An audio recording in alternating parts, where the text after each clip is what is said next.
Why was Jesus of Nazareth crucified? Because he made outrageous claims about himself. He claimed to be the one and only Son of God. Why would anyone take his claim seriously? Well, that all depends. If Jesus actually rose from the dead, then his claim to be God's unique Son carries considerable weight. On the other hand, if the resurrection never actually happened, then Jesus may be safely dismissed as just another interesting but tragic historical figure. Did Jesus rise from the dead? As we explore this question, we need to address two further questions. What are the facts that require explanation? And which explanation best accounts for these facts?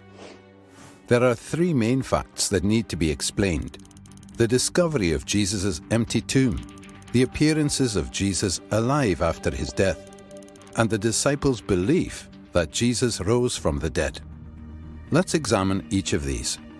Fact number 1.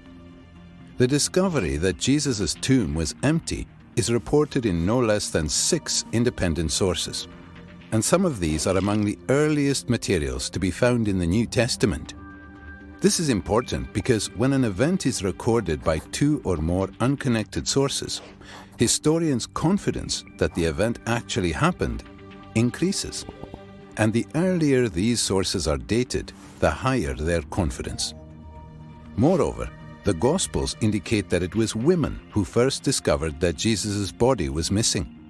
This is likely historical because in that culture, a woman's testimony was considered next to worthless. A later legend or fabrication would have had men make this discovery.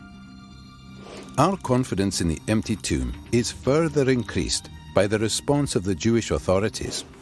When they heard the report that the tomb was found empty, they said that Jesus' followers had stolen his body, thereby admitting that Jesus' tomb was, in fact, empty. Most scholars, by far, hold firmly to the reliability of the biblical statements about the empty tomb.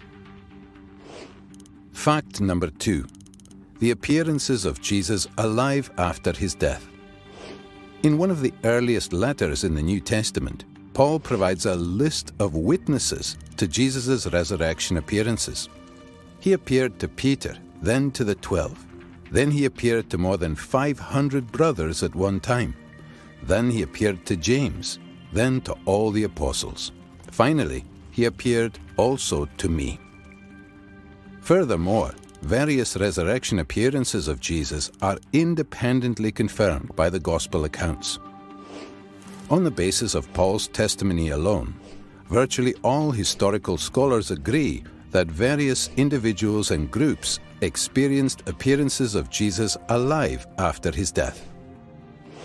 It may be taken as historically certain that Peter and the disciples had experiences after Jesus' death in which Jesus appeared to them as the risen Christ. Fact number 3. The disciples' belief in the resurrection. After Jesus' crucifixion, his followers were devastated, demoralized, and hiding in fear for their lives. As Jews, they had no concept of a Messiah who would be executed by his enemies, much less come back to life.